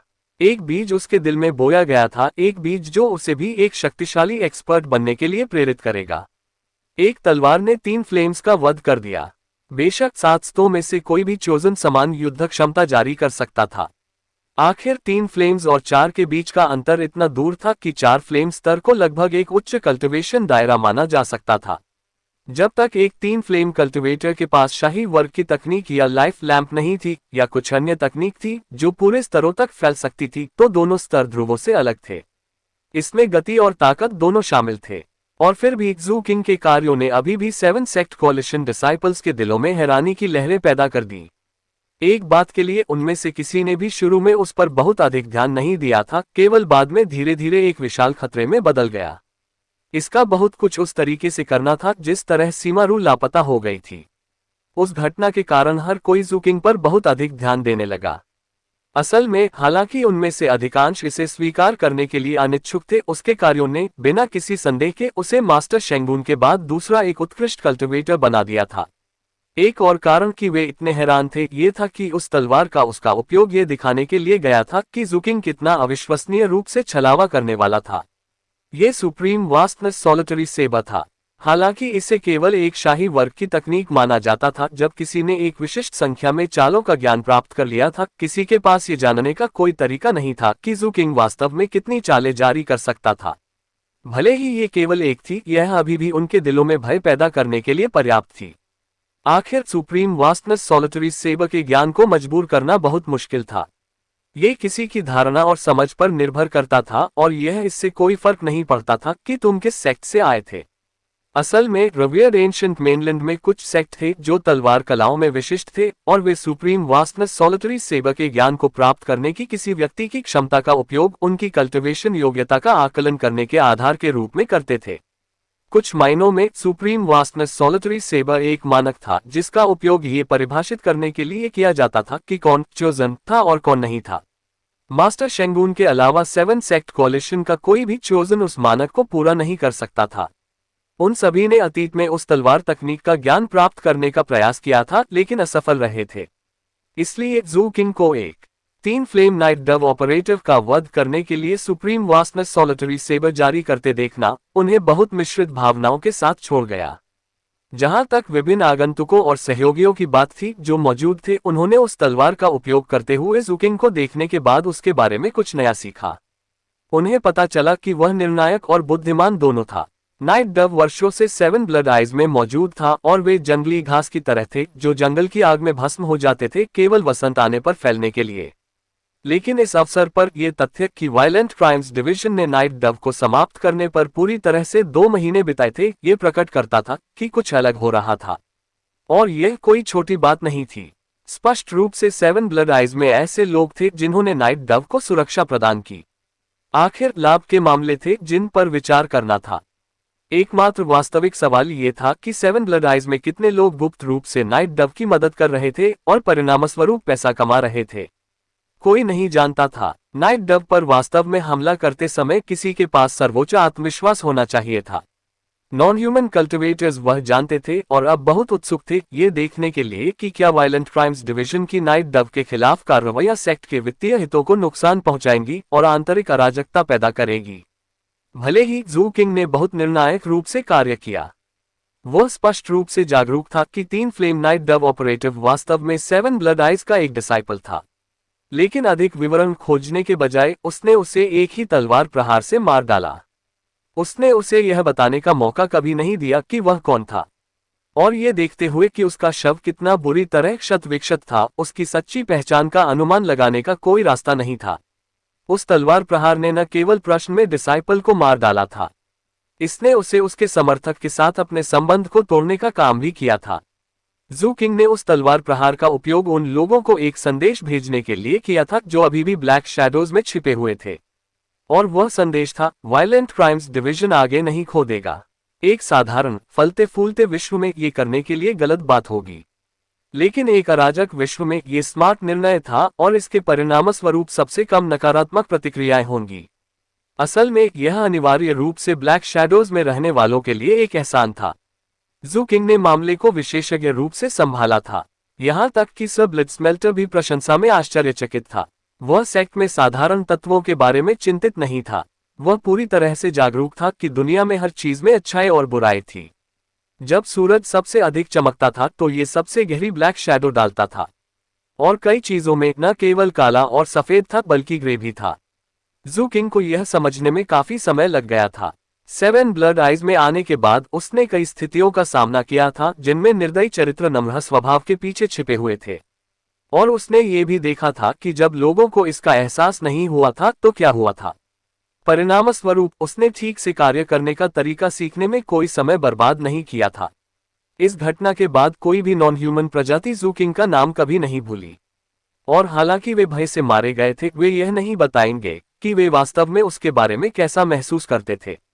अब वे सभी जानते थे कि ज़ुकिंग के पास प्रभावशाली युद्ध क्षमता थी, निर्दयी था, अत्यधिक छलावा करने वाला हो सकता था और बहुत बुद्धिमान भी था। जब तक तुम ऐसे व्यक्ति को मारने के लिए बिजली की तरह हमला नहीं करते थे, तुम विफल हो जाते थे और फिर परिणामस्वरूप कष्ट उठाते थे। जब तक कोई अद्भुत लाभ प्राप्त करना था या किसी आश्चर्यजनक दुश्मनी को संबोधित करना था, कोई भी उसके जैसे किसी पर हमला करने का जोखिम नहीं उठाएगा। असल में उसके साथ दोस्ती करना अधिक समझदारी होगी। लाइफ कभी कभी उस तरह से जटिल थी। ये भी इसी कारण से था कि गतिविधि की रात के बाद जब नाइट डव पर जाल पूरी तरह से कस दिया गया था और ज़ुकिंग को एक नाम सूची मिली, आगे क्या करना है इसके बारे में। सेक्ट को उसके अनुरोध को मंजूरी दे दी गई थी। वह नाम सूची जीवित ट्रेजर्स की बिक्री के लिए एक खाता बही के रूप में आई थी। इस तरह की किताबें अक्सर इस तरह के संचालन की कुंजी होती थीं, लेकिन वे हमेशा रिकॉर्ड रखने के तरीके के रूप में काम नहीं करती थीं। उन्हें चेक्स एंड बैलेंसेस की एक प्रणाली के रूप में भी देखा जा सकता था। आखिर उन्हें दूसरों के खोजने के लिए छोड़ा जा सकता था। कुछ हद तक इस तरह की किताब लगभग एक टैबू ट्रेजर की तरह थी। ज़ुकिंग काफी निश्चित था कि यह जानबूझकर उसके लिए छोड़ा गया था, क्योंकि इसमें 7 सेक्ट कोalition के हर उस व्यक्ति के विस्तृत रिकॉर्ड थे जिसने जीवित ट्रेजर्स खरीदे थे। ज़ुकिंग के आश्चर्य के लिए हर सेक्ट सूची में नहीं था। जिन स्तों ने कभी कोई ट्रेजर नहीं खरीदा था वे थे spirit gloom valley, second peak का supervisory sect, heaven mirror treasure sect, sixth peak का supervisory sect, dark serenity sect, seventh peak का सुपरवाइजरी सेक्ट और heaven fate pavilion, fifth peak का सुपरवाइजरी सेक्ट। जिन स्तों ने बहुत सारी खरीदारी की थी वे थे सोरेन क्लाउड स्वॉर्ड सेक्ट और हाउस ऑफ ग्रू हंटर्स, साथ ही फोर्थ पीक के supervisory sect lunisolar Dao palace. पहले दोस्तों से 7 ब्लड आइज में जो भी चोजन बचे थे उन्हें पहले ही गिरफ्तार कर लिया गया था, जिसने केवल लुनिसोलर डाउ पैलेस के चोजन को छोड़ दिया था। जब ज़ुकिंग ने सीमा लिंक की रिंग ऑफ होल्डिंग से उसके द्वारा प्राप्त संसाधनों की संपत्ति के बारे में सोचा, उसने तुरंत बाहर जाकर लुनिसोलर डाउ पैलेस के चोजन को गिरफ्तार करने का आग्रह महसूस किया। लेकिन वह जल्दबाजी में कार्य नहीं करना चाहता था और इसलिए पहले सेक्ट से अनुमति मांगी। जब तक अविश्वसनीय लाभ की संभावना नहीं थी, वह उस प्रकार का व्यक्ति नहीं था जो अपने अधिकार से अधिक काम करेगा। उसे कोई अंदाजा नहीं था कि यह व्यक्ति किससे जुड़ा था या 7 सेक्ट कोalition में उसकी क्या भूमिका थी, इसलिए कानून लागू करने से पहले खुद को एक बाघ की खाल से सजाना अधिक स्मार्ट लग रहा था। जब उसने सेक्ट को अपना अनुरोध भेजा, जो जवाब वापस आया वह सरल था, उसे गिरफ्तार करो। वह उत्तर प्राप्त करने के बाद ज़ुकिंग सुबह सुबह वायलेंट क्राइम्स डिवीजन से बाहर निकला। रात में वध एक तेज हवा की तरह शहर में बह गया था, बुराई की ताकतों को भगा रहा था। 7 ब्लड आइज में नश्वर लोगों की प्रोटेक्ट करने के लिए कानून थे, इसलिए वायलेंट क्राइम्स डिवीजन की कार्रवाइयों ने न केवल नश्वर लोगों को नुकसान नहीं पहुंचाया, बल्कि वास्तव में उन्हें अधिक सुरक्षित महसूस करने में मदद की। जैसे ज़ुकिंग सड़क पर चल रहा था, उसने उस गाड़ी को देखा जिसका वह नाश्ते के लिए अक्सर इस्तेमाल करता था। वहां उसे सूप का एक कटोरा और खाने के लिए कुछ पेस्ट्री मिली। दुकानदार के आग्रह पर उसे 3 अंडे मिले। कुछ स्पिरिट कॉइन्स नीचे रखते हुए उसने विदा ली। वह विशेष गाड़ी कभी बहुत लोकप्रिय नहीं थी। ये शहर में नाश्ता खाने के लिए कई जगहों में से एक था, लेकिन ये पिछले 1 साल में बदल गया था। गश्त पर वायलेंट क्राइम्स डिवीजन कांस्टेबल्स अक्सर वहां जाते थे और परिणामस्वरूप व्यापार अच्छा रहा था। शायद इसी के कारण किसी ने भी दुकानदार के लिए परेशानी पैदा करने की हिम्मत नहीं की थी। दुकानदार ठीक से जानता था ये सब क्यों हो रहा था। मेज साफ करने के बाद उसने ज़ुकिंग को दूर जाते देखा और सांस ली। उसे पहली बार याद आया जब ज़ुकिंग 3 साल पहले दिखाई दिया था, सतर्क और सुरक्षा पर दिख रहा था। और दुकानदार को याद था सूप का एक कटोरा लेने के बाद ज़ुकिंग हमेशा कितना संतुष्ट दिखता था। 3 साल हो गए हैं और यंग मैन बड़ा हो गया है। इतना ही नहीं, वह कोई बहुत महत्वपूर्ण व्यक्ति बन गया है। फिर उसने नाश्ता कर रहे अन्य ग्राहकों के चारों ओर देखा, जो सभी खून से बदबू मार रहे थे, फिर भी विस्मय और श्रद्धा में ज़ुकिंग को दूर जाते देख रहे थे। वह मुस्कुराया और अपना सिर हिलाया। ज़ुकिंग ने सड़क पर अपना रास्ता बनाया, न तो बहुत तेज चल रहा था और न ही बहुत धीमा। उसके पास एक असाधारण कल्टिवेशन बेस था और सेक्ट में बहुत अधिकार था। फिर भी हमेशा की तरह वो सड़क के किनारे ब्लैक शैडोज में चिपकना पसंद करता था। एक इंसेंस स्टिक जलने के बराबर समय बीत जाने के बाद आकाश उज्ज्वल था और सड़क पर बहुत सारे पैदल यात्री थे। तभी ज़ुकिंग एक बड़ी 2 मंजिला हवेली में आया। सभी आगंतुक स्तों को 7 ब्लड आइज में अपने प्रवास के लिए विशेष आवास दिए गए थे और यह वह जगह थी जहां लुनिसोलर डाउ पैलेस रह रहा था। जगह स्पेल फॉर्मेशंस की ऑरा के साथ स्पंदित हो रही थी और जब ज़ुकिंग ने उन्हें महसूस किया, उसने शांति से कहा, मैं इसके द्वारा अनुरोध करता हूं कि सेक्ट की ग्रैंड स्पेल फॉर्मेशन इस स्थान को दबा दे। ये देखते हुए कि जू किंग एक आधिकारिक कानून प्रवर्तन मिशन पर था, सेक्ट की ग्रैंड फॉर्मेशन ने तुरंत कुचलने वाली ऑरा जारी कर दी। जैसे ये क्षेत्र में गड़गड़ाया, लुनिसोलर डाउ पैलेस की हवेली की प्रोटेक्ट करने वाली सभी स्पेल फॉर्मेशंस ने काम करना बंद कर दिया। अंदर से खतरे की चीखें गूंजी। जू किंग की अभिव्यक्ति शांत थी, जैसे उसने मुख्य दरवाजा धक्का दिया और उसकी दिशा में दौड़ रहे दर्जनों घबराए हुए लोगों को देखा। नेतृत्व में 2 यंग मैन और एक यंग लेडी थे। यंग लेडी ने एक लंबा सफेद गाउन पहना था, महल की पोशाक की शैली में कटा हुआ। हालांकि इस पर कोई जटिल डिजाइन नहीं था, इसे डूबते सूरज की तरह दिखने के लिए रंगा गया था और उस पर बादलों की कड़ाई थी। यंग लेडी दवा की सुगंध उत्सर्जित कर रही थी और उसकी सुंदरता थी। हालांकि उसकी आंखें चमक रही थी और हालांकि वह भीड़ के साथ चल रही थी, वह बिल्कुल भी सतर्क नहीं लग रही थी। उसके बगल में एक यंग मैन था, पीले जर्कन में। वह सुंदर था, झाइयों के साथ, और चमकदार साफ आंखें थीं, जो वर्तमान में जू किंग पर टिकी हुई थीं। दूसरी तरफ एक और यंग मैन था, जिसने आसमानी नीला डाउस्ट रोब पहना था, जिस पर लाल बादल के डिजाइन थे। जिस तरह से बादल रोब पर तैरते हुए लग रहे थे, ऐसा लग रहा था कि उसमें एक स्पेल फॉर्मेशन थी। ये यंग मैन चेहरे पर पीला लग रहा था और स्पष्ट रूप से सतर्क था। और जब उसने जू किंग पर ध्यान दिया, वह भारी सांस लेने लगा। इस 3 के समूह के पीछे लुनिसोलर डाउ पैलेस के साधारण डिसाइपल्स थे और वे सभी बहुत घबराए हुए लग रहे थे। आगे पीछे जू किंग ने 3 मध्यम आयु वर्ग के कल्टिवेटर्स पर ध्यान दिया। हालांकि वे बोल नहीं रहे थे, उनके द्वारा उत्सर्जित उतार चढ़ाव से वे गोल्ड को कल्टिवेटर्स थे। जू किंग ने दृश्य को देखा, फिर नीले रोब में यंग मैन की तरफ देखा और कहा, क्या तुम लुनिसोलर डाउ पैलेस के जोकीफिन हो? नीले डाउस्ट रोब में यंग मैन ने अपनी सांसों को नियंत्रित करने के लिए संघर्ष किया, उदास होकर कहा, जू किंग, ये जगह लुनिसोलर डाउ पैलेस का एक मोबाइल मुख्यालय है और इसका मतलब है कि तुम हमारे अपने क्षेत्र में हो। तुम्हारा यहाँ क्या काम है? सच्चाई ये थी कि पिछली रात नाइट डब पर किए गए विनाश के बाद, साथ ही जू किंग द्वारा काले रोब वाले यंग मैन को एक स्वर्गीय तलवार से मारने के बाद, और जिस तरह से उसने सोरिंग क्लाउड स्वॉर्ड सेक्ट के डिसाइपल को कुचला था, ये यंग मैन बहुत घबराने लगा था। वह अच्छी तरह जानता था कि वह एकमात्र व्यक्ति बचा था जिसने नाइट डब के साथ व्यापार किया था।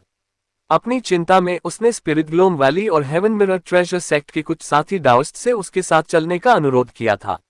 बस मामले में जू किंग को आते देखकर और उसे नाम से बुलाते हुए जोकीफिन बहुत निराश महसूस कर रहा था। जू किंग वायलेंट क्राइम्स छोड़ने से पहले जोकीफिन की फाइल पढ़ चुका था और जानता था कि वह कम प्रोफाइल रखना पसंद करता था। असल में फोर्थ पीक को एक चैलेंज जारी करने के अलावा उसने ज्यादा कुछ नहीं किया था। उसकी पहचान की पुष्टि सुनने के बाद जू किंग ने सिर हिलाया। सेक्ट के अधिकार पर मैं नाइट डब के साथ संबंध रखने के लिए जोकीफिन को गिरफ्तार करने के लिए यहाँ हूँ। जैसे ये शब्द उसके मुंह से निकले, जू किंग ने अंधाधुंध गति के साथ एक कदम आगे बढ़ाया और जोकीफिन को पकड़ने के लिए आगे बढ़ा। जोकीफिन की आंखें ठंडी चमक से चमक उठी, जैसे एक गड़गड़ाहट की आवाज गूंजी और उसके रोब पर लाल बादल फूट पड़े, कई लाल धागों में बदल गए। बाहर उड़ते हुए उन्होंने एक स्पेल फॉर्मेशन बनाई जो जू किंग की तरफ बुरी तरह से नीचे गिरी। उसी समय जोकीफिन पीछे हट गया। धर्मा प्रोटेक्टर जैंग, साथी डाउस्ट्स, कृपया मदद करें। जैसे जोकीफिन उन बातों को चिल्लाया, जू किंग का दाहिना हाथ लाल बादलों की स्पेल फॉर्मेशन के संपर्क में आया। एक धमाका गूंजा, जैसे गोल्डन क्रो उसके पीछे दिखाई दिया और स्पेल फॉर्मेशन पर टकरा गया। ये ढह गई और गोल्डन क्रो ने लाल बादलों को खा लिया।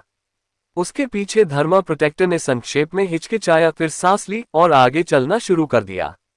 लेकिन फिर जू किंग ने अपना हाथ हिलाया और सेक्ट की स्पेल फॉर्मेशन उस यंग मैन की तरफ बह गई। उसने बिल्कुल भी प्रतिरोध नहीं किया और इस प्रकार फॉर्मेशन ने उसे काफी दूर धकेल दिया। वह हाउस ऑफ ब्रू हंटर्स के धर्मा प्रोटेक्टर की तरह समाप्त नहीं होना चाहता था। जो हो रहा था वह उसके लिए कोई आश्चर्य की बात नहीं थी। वह जानता था कि 7 ब्लड आइज लोगों को गिरफ्तार कर रहा था और जाहिर है वापस लड़ने से कोई फायदा नहीं होगा। हालांकि दूर भगाए जाने में उसकी ओर से सम्मान की हानि शामिल होगी, वह जानता था कि जोकीफिन को केवल गिरफ्तार किया जाएगा, चोट नहीं पहुंचाई जाएगी। ऐसा होने से रोकने के लिए अपनी लाइफ को जोखिम में डालने की वास्तव में कोई आवश्यकता नहीं थी। वास्तविकता में वह वास्तव में खुश था कि स्पेल फॉर्मेशन ने उसे दूर धकेल दिया। इस बीच स्पिरिट ग्लोम वैली और हेवन मिरर ट्रेजर सेक्ट के 2 चोजन ने जू किंग पर एक नजर डाली और पीछे हट गए। उनमें से किसी ने भी जोकीफिन को जरा सी भी मदद की पेशकश नहीं की। वास्तविकता ये थी कि वे उसका समर्थन करने के इरादे से यहां नहीं आए थे। सेवन सेक्ट कोalition एक गठबंधन था, एक एकीकृत सेक्ट नहीं।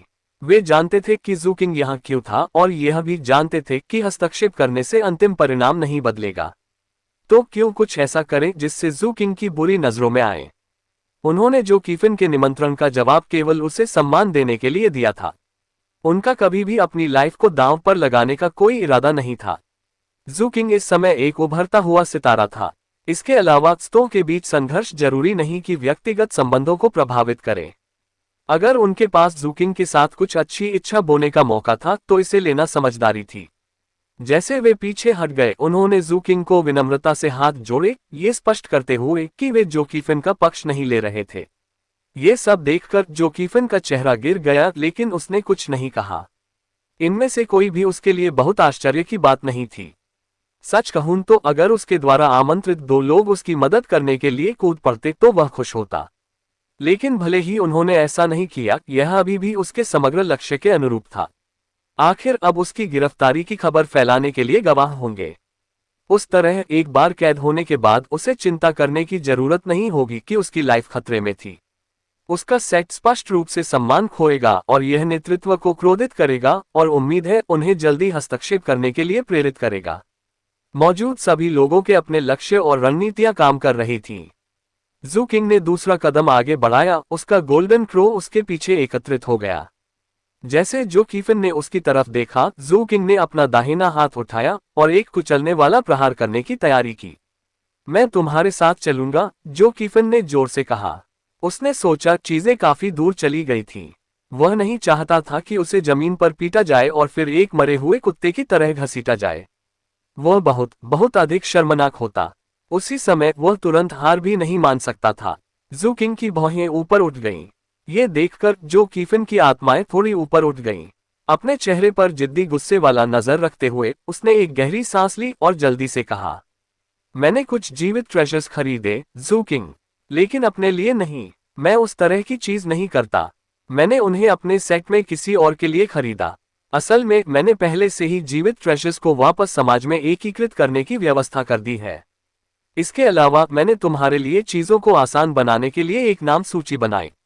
समय को देखते हुए मुझे लगता है डिलीवरी अभी हो रही होगी।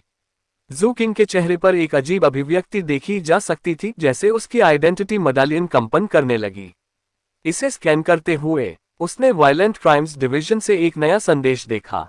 डायरेक्टर लुनिसोलर डाओ पैलेस के जोकीफिन का प्रतिनिधित्व करने वाला कोई व्यक्ति जीवित ट्रेजर खरीदारों की एक नाम सूची के साथ आया, साथ ही नाइट डव का ध्यान रखने के लिए वायलेंट क्राइम्स डिवीजन को प्रदान किए जाने वाले एक प्रशंसा पदक के साथ। प्रशंसा पदक में 2 मिलियन स्पिरिट स्टोन्स हैं, साथ ही एक औषधि गोली है जिसे हमें बताया गया कि एक एपर्चर ओपनिंग पिल है। जोकीफिन ने राहत की सांस ली जैसे उसने जू किंग को अपना संदेश जांचते देखा। हालांकि उसने ये सुनिश्चित किया कि यथासंभव गुस्से में दिखे। जू किंग ने जोकीफिन की तरफ एक लंबे समय तक देखा, फिर अपना हाथ नीचे किया जो उसने कुछ ही क्षण पहले उठाया था। चलो, उसने कहा, फिर मुड़ा और चला गया। ठंडी सांस लेते हुए जोकीफिन ने अपनी ठुड्डी उठाए, मौजूद अन्य डिसाइपल्स के चारों ओर देखा, फिर जू किंग के पीछे जल्दी से चला। अंततः वे वायलेंट क्राइम्स डिवीजन में सेल ब्लॉक तक पहुंचे। जब जोकीफिन ने सीमा लिन को एक जेल की कोठरी में देखा, सांस के लिए हाँफते हुए उसने अंदर ही अंदर राहत की सांस ली। अच्छा हुआ मैंने जल्दी प्रतिक्रिया दी, नहीं तो चीजें मेरे लिए बदसूरत हो जाती। फिर उसने दूसरी कोठरी में हुवैंग यीकुन पर ध्यान दिया, साथ ही मास्टर शेंगुन के जूनियर ब्रदर पर भी। इसके कारण उसका दिल तेज धड़कने लगा। आखिर हालांकि उसने मान लिया था कि हुवैंग यीकुन के गायब होने का जू किंग से कुछ लेना देना था, जिस दयनीय स्थिति में वह था, उसने जोकीफिन को और भी अधिक आश्वस्त किया कि उसने सही काम किया था। अंत में उसने देखा कि उसे 18 धर्म शैकल्स से बांधा जा रहा था, जबकि सीमा लिंग और हुवैंग यीकुन दोनों के पास 20 थे। ऐसा लगता है कि यह जू किंग वास्तव में काफी उचित है। जोकीफिन इस बात पर बहुत प्रसन्न महसूस कर रहा था कि वह कैसे स्थिति को कम करने में कामयाब रहा था। उसने वह सब किया था जो वह कर सकता था, ऊपर और नीचे दोनों तरह से, और अंत में वह परिणामस्वरूप कुछ सम्मान बचाने में कामयाब रहा। सीमा लिंग के विपरीत वह अपनी मर्जी से आया था। उसने सहयोग किया था, परिणामस्वरूप उसने ज्यादा व्यक्तिगत सम्मान नहीं खोया। उसका सेट निश्चित रूप से सम्मान खो गया, लेकिन वह अलग था। इससे भी अधिक उसके आवास वास्तव में बहुत बुरे नहीं थे। यह उससे नहीं छूटा था कि सीमा लिंड और हु वैंग यीकुन उसकी कोठरी में उसके पास मेज, कुर्सी और गलीचे को देखकर नाराजगी से देख रहे थे। वह वास्तव में थोड़ा आत्मसंतुष्ट महसूस कर रहा था। इस बीच जो कीफिन की गिरफ्तारी ने सुनिश्चित किया कि सेक्ट में कहीं भी बिल्कुल कोई चुनौती नहीं दी जा रही थी। उसी समय सेवन ब्लड आइज का युद्ध जीतने का उत्सव जारी रहा। जहां तक जू किंग की बात थी, अब जब उसने नाइट डव का पूरी तरह से ध्यान रख लिया था, वह सेक्ट के बाहर यात्रा करने की तैयारी कर रहा था। उसका गंतव्य फॉरबिडन बाय द फीनिक्स। उसने सेक्ट में उपलब्ध हर प्रकार के जहरीले पौधे और जहरीली दवा खरीद ली थी, फिर भी अपने बीटल्स के विकास में एक बाधा तक पहुंच गया था। 16वीं पीढ़ी के बाद वे नहीं बदल रहे थे, और इसने टैबू पॉइजन पिल के साथ उसकी प्लान को प्रभावित किया। उसकी प्रगति एक ठहराव पर थी। अपने विश्लेषण के आधार पर यह इसलिए था क्योंकि जिन जहरीले पौधों तक उसकी पहुंच थी, वे बस बहुत कमजोर थे। उसे अपने बीटल्स को अवशोषित करने के लिए और अधिक खतरनाक जहरों की आवश्यकता थी। यही उस बाधा को तोड़ने की कुंजी थी, और क्षेत्र में जहरीले पौधों और दवाओं को देखने के लिए सबसे उपयुक्त जगह फॉरबिडन बाय द फीनिक्स थी। इसके अलावा उसे याद था कैप्टन ने कहीं वहां एक सुप्रीम वास्टनेस डाओइस्ट मंदिर होने का उल्लेख किया था, इसलिए उसने इसे जांचने की योजना बनाई। एक प्लान पर बसने के बाद उसने फॉरबिडन बाय द फीनिक्स में शोध करने में कुछ डेज बिताए, यह विचार करते हुए कि यह सेक्ट के कितना करीब था और फर्स्ट पीक इसका उपयोग एक प्रशिक्षण मैदान के रूप में कैसे करता था। यह स्पष्ट था कि फर्स्ट पीक इसके बारे में किसी और से अधिक जानता था। परिणामस्वरूप बहुत सारी जानकारी प्राप्त करना था। हालांकि जू किंग को फर्स्ट पीक के लोगों पर भरोसा नहीं था और उसने महसूस किया कि जानकारी के कई सेट खरीदना बेहतर था, फिर उनकी एक दूसरे से तुलना करना। इससे भी अधिक वह सेट फाइलों और इंटेलिजेंस डिवीजन से रिपोर्टों का भी उपयोग कर सकता था। लगभग 100 विभिन्न सेट जानकारी प्राप्त करने के बाद उसने महसूस किया कि उसके पास एक अच्छा अवलोकन था। उसने पहले ही कई स्थानों की पहचान कर ली थी जहां जहर आम थे, साथ ही कुछ ऐसे स्थान भी थे जहां जहरीली वस्तुएं रूस से खरीदी जा सकती थीं। जू किंग ने यह सुनिश्चित करने के लिए जानकारी को कुछ बार देखा कि वह सब कुछ समझ गया था। फिर उसने अपनी यात्रा के लिए आवश्यक सभी वस्तुओं को एक साथ इकट्ठा करना शुरू कर दिया। कुछ मामलों में उसने चीजें गुप्त रूप से खरीदी, साथ ही वह अपने द्वारा बंद किए गए नाइट डव कैदियों के पास गया और उन सभी से कुछ हृदय रक्त निकाला। यह विचार करते हुए कि कई हजार कैदी थे, वह रक्त 11 बोतलों में समाप्त हुआ, जिसे उसने फिर अपनी बैग ऑफ होल्डिंग में रख लिया। उसने जो पढ़ा था उसके आधार पर फॉरबिडन बाय द फीनिक्स में अजीबोगरीब क्षेत्र थे जहां हृदय रक्त का उपयोग मुद्रा की तरह किया जाता था। जैसे जू किंग अपनी विभिन्न तैयारियां कर रहा था, आगंतुक सेवन ब्लड आइज में आते रहे। विभिन्न स्तों के लोग आते और जाते थे, ये सुनिश्चित करते हुए कि सेक्ट एक बहुत ही हलचल भरा स्थान था। असल में लोगों का एक विशेष रूप से शक्तिशाली समूह आया जो तुरंत डिसाइपल्स के बीच चर्चा का विषय बन गया। ये रिवियर्ड एंशिएंट मेनलैंड में एम्परर रिसीविंग प्रीफेक्चर के बड़े समूहों में से एक था। ये था Daoist rite of departure. South phoenix में चर्च ऑफ डिपार्चर था, लेकिन वास्तविकता में वे वास्तव में एम्परर रिसीविंग प्रीफेक्चर से डाओस्ट राइट ऑफ डिपार्चर की एक शाखा मात्र थे। बेशक डाओस्ट राइट के लोगों का आगमन चर्च ऑफ डिपार्चर के लिए एक बहुत महत्वपूर्ण बात थी। डाओस्ट राइट ऑफ डिपार्चर के समूह में 5 लोग शामिल थे। जू किंग व्यक्तिगत रूप से उन्हें देखने नहीं गया, लेकिन फाइल को देखने के बाद उसने देखा कि ये 5 डाओस्ट राइट ऑफ डिपार्चर में डीकन्स थे, जिसका मतलब था कि वे मोटे तौर पर एशेलॉन हाइनेसेस की तरह थे। इससे भी अधिक 5 डीकन्स की छवियों की जांच करते समय उसके हाथ अचानक कांप उठे। फिर उसके चेहरे पर पुरानी यादों की एक अजीब नजर दिखाई दी। उसका बड़ा भाई डाओस्ट राइट ऑफ डिपार्चर के 5 डीकन्स में से एक व्यक्ति था जिसे जू किंग ने स्कैवेंजर बेस कैंप में देखा था। वह और कोई नहीं, उस छोटी लड़की का बड़ा भाई था जिसके चेहरे पर स्का था। मुझे आश्चर्य है वह आजकल कैसी कर रही है। उसे वह छोटी लड़की याद आई। उसका चेहरा मैला और गंदा था, लेकिन हमेशा बर्फ और बर्फीली हवा में मुस्कुराती थी। असल में उसे बर्फ के टुकड़े इधर उधर उड़ते याद आए जब उसने उसे कैंडी का एक टुकड़ा दिया था। बिग ब्रो किड, जब भी मैं उदास होती हूँ मेरी माँ हमेशा मुझे कुछ कैंडी देती थी। मुझे बस इसे खाना था और मैं बेहतर महसूस करती थी। ये कैंडी का आखिरी टुकड़ा है और मैं चाहती हूँ कि तुम इसे लो। बेहतर महसूस करो बिग ब्रो किड। जू किंग वहां चुपचाप बैठा था, उस आखिरी चीज के बारे में सोच रहा था जो ग्रैंड मास्टर बाई ने उससे कही थी। जब तक हम नहीं मरते हम फिर मिलेंगे। कुछ और डेज बीत गए जिसके दौरान उसने फॉरबिडन बाय द फीनिक्स के लिए कुछ और तैयारियां की। फिर नाइट के अंत में जू किंग ने हार्बर 176 छोड़ा, फर्स्ट पीक के पास से फॉरबिडन बाय द फीनिक्स की तरफ जाने वाला रास्ता लिया। जैसे जू किंग सेक्ट से बाहर निकल रहा था, मून 7th पीक के शिखर पर एक मंडप पर चमक रहा था।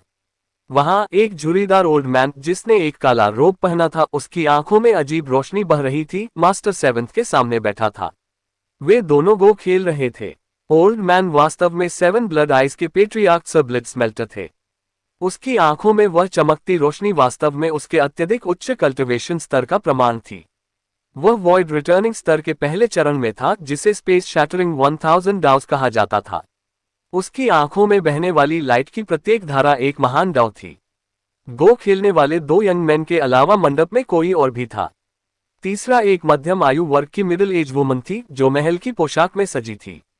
वह असामान्य रूप से सुंदर लग रही थी, लेकिन उसका चेहरा भाव शून्य था, जैसे वह यंग मैन को चाय परोस रही थी। अगर जू किंग यहां होता तो वह उस मिडिल एज वुमन को पहचान लेता। वह डिंग जू की चाची थी। सर ब्लिट्जमेल्टर ने अपना कप उठाया और चाय का एक घूंट पिया। सब समय मास्टर 7th को देख रहा था, जो बोर्ड को विचारपूर्वक देख रहा था, ये तय करने की कोशिश कर रहा था कि आगे क्या करना है। सर ब्लिट्जमेल्टर मुस्कुराया। छोटे 7th, अगर हम 7 सेक्ट कोalition की स्थिति के बारे में गो के खेल की तरह सोचते हैं तो उनकी अगली चाल क्या है? उन्होंने एक बड़ा हंगामा किया जिसे हर कोई देख सकता था। हमारे प्रति उनकी आक्रामकता से अधिक स्पष्ट कुछ नहीं हो सकता था। लेकिन उनका असली लक्ष्य क्या है? अपने चेहरे पर एक भ्रमित नजर डालते हुए मास्टर 7th ने जवाब दिया, मैं बता सकता हूं, तुम मेरी परीक्षा ले रहे हो, पेट्रियार्क। दुर्भाग्य से तुम्हारा विनम्र दामाद थोड़ा मूर्ख है, इसलिए मैं निश्चित नहीं हूं कैसे उत्तर दूं। सर ब्लिट्जमेल्टर मुस्कुराया और अपना सिर हिलाया। हमेशा छलावा करने वाला है ना? मास्टर 7th भी मुस्कुराया। जाहिर है उसने सबसे अच्छी चाल का पता लगा लिया था। जैसे उसने एक खेल का टुकड़ा उठाया और उसे बोर्ड पर रख दिया। बोर्ड के निचले आधे हिस्से पर मास्टर 7th ने धीरे से कहा, मैं इन 7 टुकड़ों को ले सकता था, लेकिन यह समग्र रूप से ज्यादा नहीं करेगा। लेकिन बोर्ड के ऊपरी आधे हिस्से पर इस एक टुकड़े को लेने से मुझे इस पूरे क्षेत्र पर नियंत्रण मिल जाएगा। यह उसी तरह है जैसे 7 सेक्ट कोalition दक्षिण में इतना बड़ा हंगामा कर रहा है। सच्चाई यह है कि उनका असली लक्ष्य उत्तर में है। लंबे समय से 7 सेक्ट कोalition एवरलास्टिंग इमॉर्टल प्रोफंडिटी रिवर का लालच कर रहा है। अगर यह सुप्रीम आर्बिटर इमॉर्टल सोसाइटी के लिए नहीं होता, जो सात्स्तों को रोक रही थी और उनकी हर चाल को विफल कर रही थी, तो चीजें इस बिंदु तक नहीं पहुंचती। सब कुछ सफल होने के बारे में है। सुप्रीम आर्बिटर को नाराज करना चीजों को बहुत आसान बना देगा।